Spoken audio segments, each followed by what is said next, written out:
Well, the biggest post is post-human, which I think, which this is why Jeffrey Deitch is a name you might have heard of, because it was, he was behind that.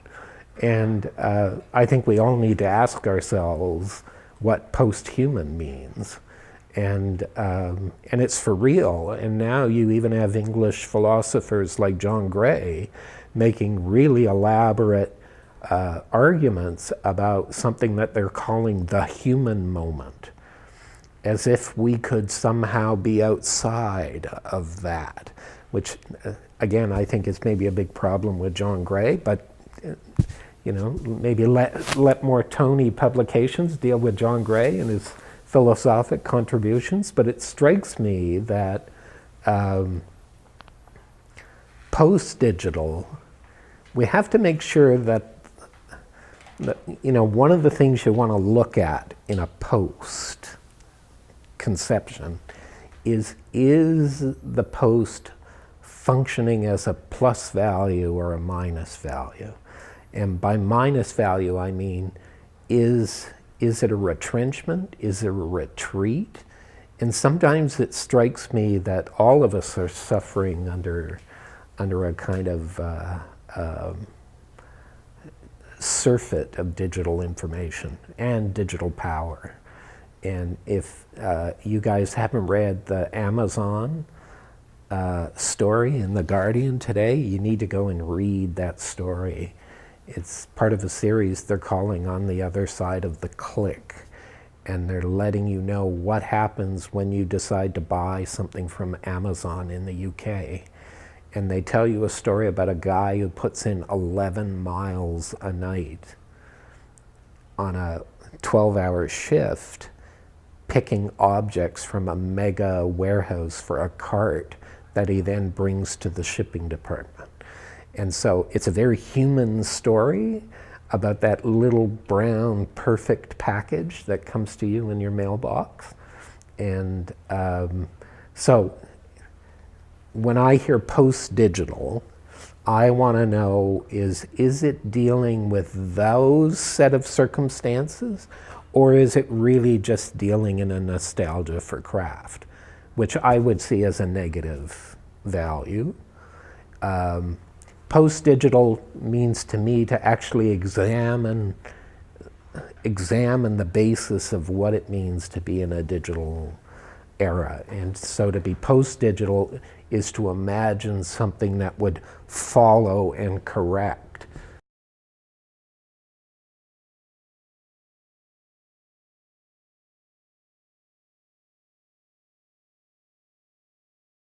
Great, that's what publications are for. Well, the first time I came across the term post was in terms of post-impressionism. I mean, that was the very first time I heard that word applied to anything. And, when you look into it, you begin to realize that post-impressionism was really a term that came out of a kind of general intellectual deficit at the moment, because the art world was at that moment moving so fast that, yes, there was something that many people for a long time felt it, was in the realm of the scurrilous, which was Impressionist art. We now think of it as the kind of most kitschy classical art you can imagine. But, its own history had an underlife. And post-impressionism was a term applied from a set of journalists who were just learning to become cultural critics. In fact, I think it was a journalistic term before it became an art historical term.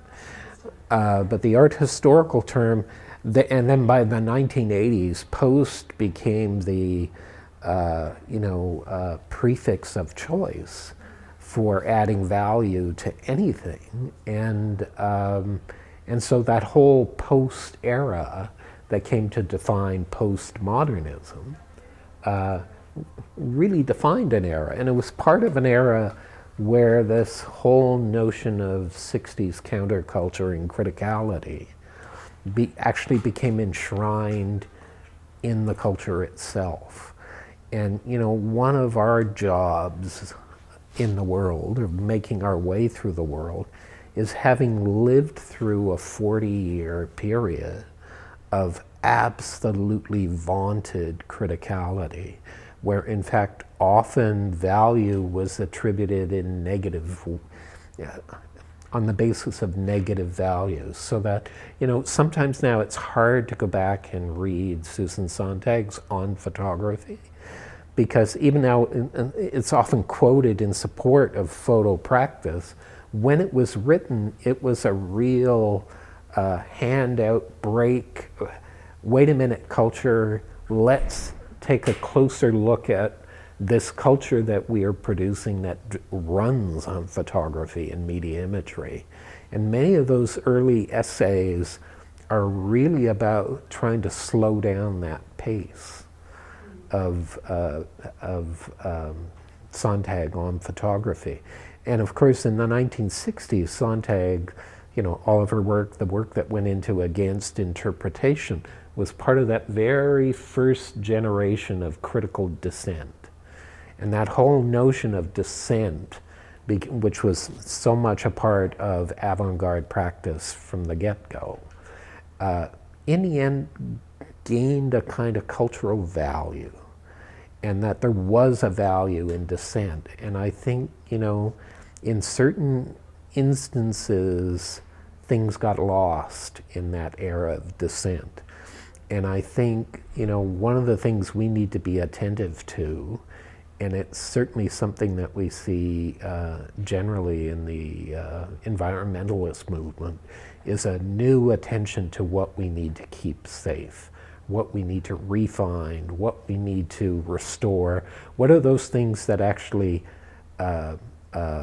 sustain life on Earth, that human moment? And the culture's now ready for that in all kinds of interesting ways.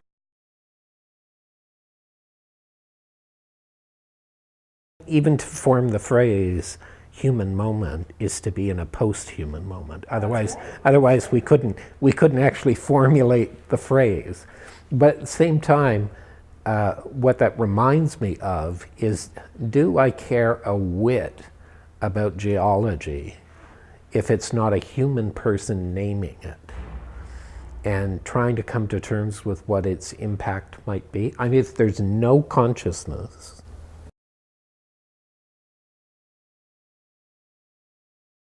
well, and certainly that's one of the most interesting developments that we've seen in the past 20 years, which is this whole scientific thing where we're seeing attributions of consciousness to animals. Of course, any pet owner has always known this to be the case, et cetera, but there's now scientific research that tells us birds have REM sleep, and so if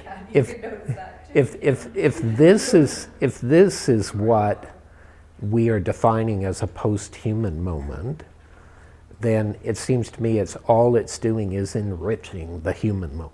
This is the great thing about art, and it seems to me that this is why you want to pay attention to art. You want to either make it, and if you're not making it, you want to write about it, is that art delivers simultaneities, complex states of being, and that's what we need to engage. And there's no better way to come to terms with those kinds of complexities than with trying to deal with what a work of art does.